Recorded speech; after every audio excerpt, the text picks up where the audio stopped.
നമ്മളവരെ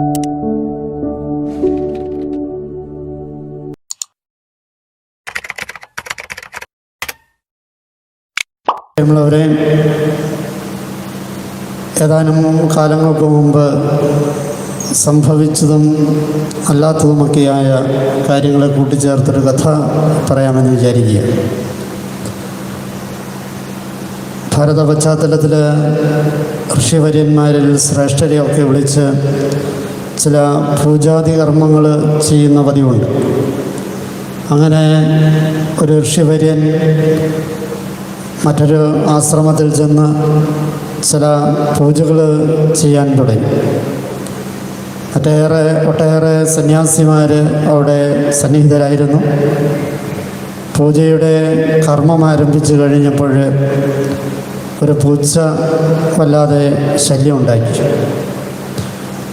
പൂജാരി തൻ്റെ സഹായികളോട് പറഞ്ഞു, ആ പൂച്ചയെ ഒന്ന് കെട്ടിയിടുക. പൂച്ചയെ കെട്ടിയിട്ടു. അതുകൊണ്ട് കർമ്മത്തിന് തടസ്സമൊന്നുമില്ലാതെ ആ കർമ്മങ്ങൾ അവസാനിച്ചു. പിറ്റേ ദിവസം കർമ്മം ചെയ്യാൻ പൂജാരി വന്നപ്പോൾ തീരുമാനിച്ചു, മുൻകൂർ ആയിട്ട് ഈ പൂച്ചയെ കെട്ടിയിട്ടിട്ട് അങ്ങോട്ട് തുടങ്ങിക്കഴിഞ്ഞാൽ ശല്യം ഉണ്ടാകില്ലല്ലോ. അങ്ങനെ പൂജാരി ആദ്യം പോയി പൂച്ചയെ കെട്ടിയിട്ടു. എന്നിട്ട് കർമ്മങ്ങൾ ആരംഭിച്ചു. പ്രശ്നമൊന്നും ഉണ്ടായില്ല, പൂച്ചയുടെ ശല്യം ഉണ്ടായില്ല. അതങ്ങനെ ഒരു ശൈലിയാക്കി മാറ്റി. അവിടെ ആ പൂജകൾ അവസാനിച്ച് കഴിഞ്ഞപ്പോഴും ഈ ശൈലി ഇതിൻ്റെ ഭാഗമായിട്ട് പൂച്ചയെ കെട്ടിയിട്ടിട്ട് വേണം കർമ്മം ആരംഭിക്കാൻ എന്ന ഒരു നില വന്നു. കുറച്ച് ദിവസങ്ങൾ കഴിഞ്ഞപ്പോൾ ഈ പൂച്ച ചത്തുപോയി. പിന്നീട് പൂജയ്ക്ക് കെട്ടിയിടാനായിട്ട് പൂച്ചയില്ലാത്ത അവസ്ഥ വന്നു. അതുകൊണ്ട് അവർ കഷ്ടപ്പെട്ട് അപ്പുറത്തൊക്കെ പോയി അന്വേഷിച്ച് ഒരു പൂച്ചയെ കൊണ്ടുവന്ന് കെട്ടിയിട്ട ശേഷം മാത്രമാണ് കർമ്മം ആരംഭിച്ചത്. കാരണം പണ്ട് ചെയ്തത് അങ്ങനെയായിരുന്നല്ലോ, പൂച്ചയെ കെട്ടിയിട്ടാലേ കർമ്മം ആരംഭിക്കാൻ പറ്റൂ എന്നുള്ളൊരു നില വന്നു. പലപ്പോഴും നമ്മുടെയൊക്കെ ജീവിതത്തിൽ ഈ കഥയ്ക്ക് എവിടെയൊക്കെയോ ചില വഴികൾ തിരിയുന്നുണ്ട്. അത് ഇന്നത്തെ ഈ കാലഘട്ടത്തിൽ ഏറെ പ്രസക്തവുമാണ്.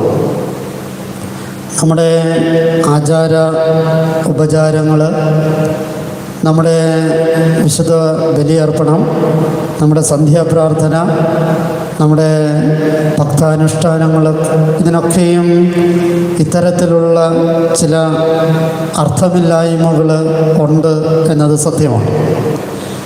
ഇന്നത്തെ വചനഭാഗത്തിൽ 7-ാമത്തെ അധ്യായം 7-ാമത്തെ വാക്യത്തിൽ നമ്മളിങ്ങനെ വായിക്കുകയാണ്. വ്യർത്ഥമായി അവർ എന്നെ ആരാധിക്കുന്നു, മനുഷ്യരുടെ കൽപ്പനകൾ പ്രമാണങ്ങളായി പഠിപ്പിക്കുകയും ചെയ്യുന്നു. വ്യർത്ഥമായി ആരാധിക്കുക എന്ന് വെച്ചാൽ എന്താണ് അർത്ഥം? ദൈവത്തിന് രണ്ട് അർത്ഥമില്ലാത്ത ആരാധനയ്ക്ക് രണ്ടർത്ഥമുണ്ട്.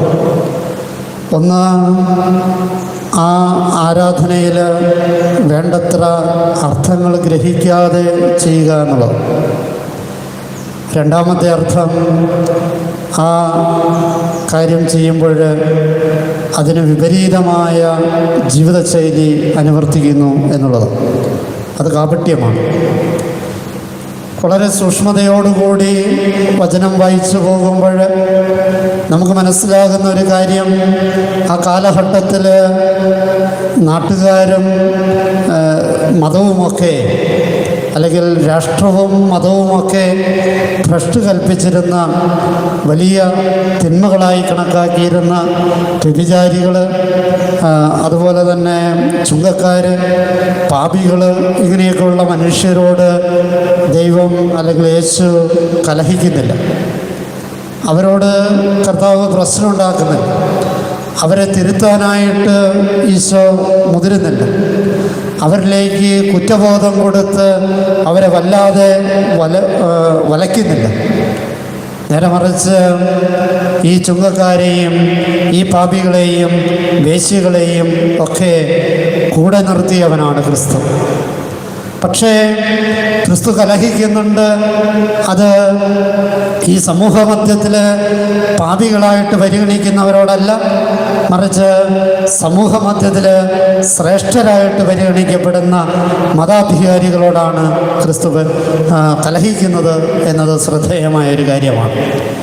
ഇന്നത്തെ വചനഭാഗത്തിൽ ഈ വ്യർത്ഥമായ ആരാധനയെ നമ്മുടെ മുമ്പിൽ അവതരിപ്പിക്കുമ്പോൾ ഈ കാലഘട്ടത്തിൻ്റെ ഏറ്റവും വലിയ കലഹമായി മാറേണ്ടത് ഇത് തന്നെയാണ് എന്ന് വെളിവാക്കപ്പെടുകയാണ്. ക്രിസ്തുവിൻ്റെ മനോഭാവവുമായിട്ട് വേണം നമ്മൾ ജീവിക്കാനായിട്ട്. ഈ വ്യർത്ഥമായ ആരാധനകൾ എവിടെയൊക്കെയുണ്ട് എന്നൊന്ന് തിരിച്ചറിയപ്പെടണം. അത് സഭയിൽ മാത്രമല്ല, കുടുംബത്തിലുണ്ട്, ഇടവകയിലുണ്ട്, വീട്ടിലുണ്ട്, സ്വന്തം ആത്മീയ അനുഷ്ഠാനങ്ങളിലുണ്ട്. ഈ വ്യർത്ഥമായ ആരാധനയെ തിരിച്ചറിയണമെങ്കിൽ ഈ രണ്ട് കാര്യങ്ങളെ തിരിച്ചറിയണം. ഒന്ന്, അർത്ഥം മനസ്സിലാക്കിയിട്ടാണോ ചെയ്തു കൂട്ടുന്നത്, പറഞ്ഞു കൂട്ടുന്നതൊക്കെ. രണ്ട്, ക്രിസ്തുവിൻ്റെ കാര്യം നമ്മൾ ചെയ്യുമ്പോൾ, ക്രിസ്തുവിനോട് പ്രാർത്ഥിക്കുമ്പോൾ ക്രിസ്തു കൽപ്പനയായിട്ട് പറഞ്ഞത് നീ പാലിച്ചിട്ടാണോ ഇത് ചെയ്യുക. ഒരു കുഞ്ഞു ഉദാഹരണത്തിന്, ക്രിസ്തു എല്ലാ പാപികളോടും തൻ്റെ അടുത്തേക്ക് വരിക എന്ന് പറഞ്ഞവൻ ഒരേ ഒരു കൂട്ടരോട് പറഞ്ഞു, നീ ബലിയർപ്പിക്കുന്നതിന് മുമ്പ് നിന്നോട് സഹോദരന് ദേഷ്യമുണ്ടെങ്കിൽ പോയി അവനുമായി രമ്യതപ്പെട്ടിട്ട് വന്ന് ബലിയർപ്പിക്കുക. അപ്പോൾ ബലിയർപ്പണത്തിൻ്റെ സാരാംശം എന്ന് പറയുന്നത് കിഴക്കോട്ട് തിരിഞ്ഞോ പടിഞ്ഞാട്ട് തിരിഞ്ഞോ തലകുത്തി നിന്നോ ഇതൊന്നുമല്ല, മറിച്ച് സഹോദരനുമായിട്ട് രമ്യതപ്പെട്ടിട്ടാണോ വന്ന് ബലിയർപ്പിക്കുക എന്നുള്ളത്.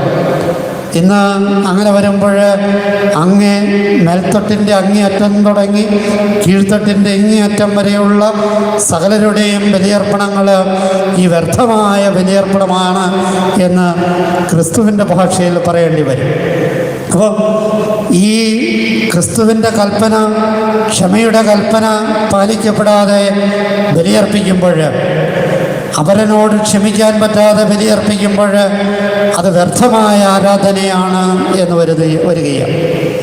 അപ്പോൾ നമ്മുടെ ഓരോരുത്തരുടെയും ജീവിതത്തിൽ, സഭയിലായിക്കോട്ടെ, മെത്രാന്മാരുടെ ഇടയിലായിക്കോട്ടെ, വൈദികരുടെ കാര്യമായിക്കോട്ടെ, സന്യസ്തരുടെ കാര്യമായിക്കോട്ടെ, അൽമായൻ്റെ കാര്യമായിക്കോട്ടെ, സ്നേഹത്തിൻ്റെയും ക്ഷമയുടെയും നീതിയുടെയും ഒക്കെ കൽപ്പനകൾ പാലിക്കാതെ വഞ്ചനയും ചതിയും കാപട്യവും ഒക്കെയായിട്ട് ജീവിക്കുകയും അതിനുശേഷം വലിയ ആഘോഷമായിട്ട് വലിയ മേനി നടിച്ച് ബലിയർപ്പിച്ചു, സന്ധ്യാപ്രാർത്ഥന ചൊല്ലി, അല്ലെങ്കിൽ തീർത്ഥാടനങ്ങൾ നടത്തി, അല്ലെങ്കിൽ നേർച്ച കാഴ്ചകൾ സമർപ്പിച്ചു എന്നൊക്കെ പറയുന്നത് വ്യർത്ഥമായ ആരാധനയാണ്.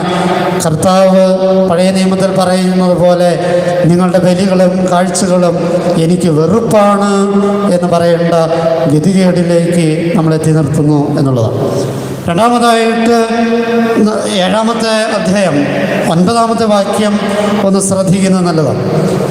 9-ാമത്തെ വാക്യത്തിൽ പറയുകയാണ്, നിങ്ങളുടെ പാരമ്പര്യം പാലിക്കാൻ വേണ്ടി നിങ്ങൾ കൗശലപൂർവം ദൈവകൽപ്പന അവഗണിക്കുന്നു. നിങ്ങളുടെ പാരമ്പര്യം പാലിക്കാൻ വേണ്ടി കൗശലപൂർവം ദൈവകൽപ്പന ലംഘിക്കുന്നു. ഈ കൗശല എന്ന് പറയുന്നത് വളരെ ആഴത്തിൽ ധ്യാനിക്കപ്പെടേണ്ടതാണ്.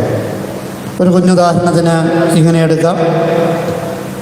എൻ്റെ ഒരു പാരമ്പര്യമായിരിക്കാം പള്ളിയിൽ നേരം വൈകി വരിക എന്നുള്ളത്. ആ ഒരു പാരമ്പര്യത്തെ കൗശലപൂർവം നമ്മളെന്ത് ചെയ്യും?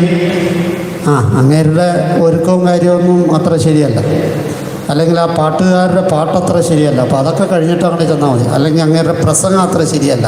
അതുകൊണ്ട് അപ്പോൾ എൻ്റെ കുഴപ്പമല്ല, അതവിടെ മറ്റു ചിലരുടെ കുഴപ്പം കൊണ്ടാണ്. അല്ലെങ്കിൽ എനിക്ക് ഒരു പ്രത്യേക കസേരയിൽ ഒരു പ്രത്യേക വാതിൽപ്പടിയുമ്മ ഇരുന്നാൽ ഞാൻ കുർബാന, അതെൻ്റെ പാരമ്പര്യമാണ്. എൻ്റെ പാരമ്പര്യത്തെ ദൈവത്തിൻ്റെ കൽപ്പനയിൽ ലംഘനം വരുത്തുന്നത് അങ്ങനെയാണ്. പൂർണ്ണ മനസ്സോടും പൂർണ്ണ ആത്മാവോടും കൂടി ദൈവത്തെ സ്നേഹിക്കുന്ന എന്ന് പറയുന്ന കൽപ്പനയിൽ നീ വാതിൽപ്പടിയിൽ നിൽക്കുന്നതാണോ അതോ കുറച്ചുകൂടി ബലിപീഠത്തിനോട് അടുത്ത് നിൽക്കുന്നതാണോ ദൈവത്തിൻ്റെ കൽപ്പനയിൽ ചേർന്ന് വരിക? അപ്പോൾ അത് കൗശലപൂർവം ചില കാര്യങ്ങൾ എനിക്ക് തിരികെ ശുദ്ധവായു കിട്ടണം, അതുകൊണ്ടാണ് ഞാൻ വാതിൽക്കൽ നിൽക്കണം, അതൊരു കൗശലതയാണ്. അല്ലെങ്കിൽ ഇത് കാലങ്ങളായിട്ട് ഞാൻ ഉപയോഗിക്കുന്ന കസേരയാണ്, ഇവിടെ നിന്ന് മാറാൻ പറ്റില്ല. ഈ പാരമ്പര്യത്തിൻ്റെ പേരിൽ ചില കൗശലങ്ങൾ ഉപയോഗിക്കുക എന്നുള്ളത് ക്രിസ്തു ചോദ്യം ചെയ്യുന്ന ഒരു പ്രധാനപ്പെട്ട കാര്യമാണ്. നമ്മുടെ എറണാകുളം അങ്കമാലി അതിരൂപതയിലെ മെത്രാന്മാരെ സഹായമെത്രാന്മാരെ മാറ്റിയ ഒരു കൽപ്പന വരികയുണ്ടായി. ആ കൽപ്പനയുടെ ചരിത്രം ഇതാണ്. പൗരസ്ത്യ തിരുസംഘത്തിൻ്റെ പ്രീഫെക്റ്റ് അവിടെ ഇല്ലാതിരുന്ന സമയത്ത് അണ്ടർ സെക്രട്ടറി ആണ് കൽപ്പന അയച്ചത്. ആ കൽപ്പന പ്രീഫെക്റ്റിൻ്റെ അനുവാദമില്ലാതെ ലെറ്റർ പാഡ് ദുരുപയോഗം ചെയ്തതുകൊണ്ട് 24 മണിക്കൂറിനുള്ളിൽ ആ പ്രീഫെക്റ്റ് തിരിച്ചു വന്ന് ഈ അണ്ടർ സെക്രട്ടറിയെ അവിടെ നിന്ന് സ്ഥലം മാറ്റി. ആ ഒരു കൽപ്പനയുടെ പേരിലാണ് നമ്മുടെ രൂപതയിലെ മെത്രാന്മാർ മാറ്റപ്പെട്ടത്, പിന്നീട് കീഴ്മേൽ മറഞ്ഞത്. ഇവിടെ ഞാനിത് പറയാനുള്ള കാരണം ചിലർ കൗശലപൂർവം ചിലതൊക്കെ ചെയ്യുന്നത് കൊണ്ട് ദൈവത്തിൻ്റെ കൽപ്പന ലംഘിക്കപ്പെടുകയാണ്. ഈ കൗശലമായ നിലപാട് നമ്മുടെ കുടുംബത്തിൽ നടക്കുന്നുണ്ട്. സ്വത്ത് വീതം വയ്ക്കുമ്പോൾ നീതി നടപ്പിലാകുന്നുണ്ടോ അതോ കൗശലമാണോ നടപ്പിലാകുക? അതിർത്തി തർക്കം വരുമ്പോൾ അത് ദൈവത്തിൻ്റെ കൽപ്പനയാണോ നടക്കുക അതോ കൗശലമാണോ നടക്കുക? ഭക്ഷണം വിളമ്പാൻ നേരത്ത് കൗശലമാണോ നടക്കുക അത് ദൈവത്തിൻ്റെ കൽപ്പനയായ സ്നേഹമാണോ പങ്കുവയ്പ്പാണോ നടക്കുക? ഈ കൗശലം കൊണ്ട് പലതിനെയും നമ്മൾ നേരിടുന്നുണ്ട്. കൗശലം കൊണ്ട് പലതിൻ്റെയും മേൽ നമ്മൾ വിജയം വരിക്കുന്നുണ്ട്. പക്ഷെ അത് ശാശ്വതമാണോ? ഈ അടുത്ത കാലങ്ങളിൽ റോമിൽ നിന്ന് മാർപ്പാപ്പയുടെ ഒപ്പൊക്കെയുള്ള പല പേപ്പറുകൾ വരുന്നുണ്ട്. അത് കൽപ്പനയാണെന്നും ഉപദേശമാണെന്നും ഒക്കെയുള്ള ചില കൗശലങ്ങളൊക്കെ നമ്മൾ കേൾക്കുന്നുമുണ്ട്. ഈ കൗശലങ്ങളെ ധ്യാനിക്കേണ്ടതാണ്. ഈ കൗശലങ്ങളൊക്കെയും ദൈവത്തിൻ്റെ കൽപ്പനകളെ ലംഘിക്കാൻ വേണ്ടിയിട്ടാണോ മനുഷ്യൻ്റെ പാരമ്പര്യത്തെ മുറുകെ പിടിക്കാനാണോ എന്നുള്ളതാണ് പ്രശ്നം. എൻ്റെ വ്യക്തി ജീവിതത്തിലും എൻ്റെ തൊഴിൽ മേഖലയിലും എൻ്റെ ഇടവകയിലും എൻ്റെ സഭയിലും മനുഷ്യൻ്റെ പാരമ്പര്യത്തെ കൊണ്ടുവരാൻ വേണ്ടി ഉപയോഗിക്കുന്ന സകല കൗശലങ്ങളെയും തകർത്ത് കളയാനായിട്ട് പ്രാർത്ഥിച്ചുകൊണ്ട് ഈ ബലി നമുക്ക് തുടരാം. പിതാവിൻ്റെയും പുത്രൻ്റെയും പരിശുദ്ധാത്മാവിൻ്റെയും നാമത്തിൽ ആമേൻ.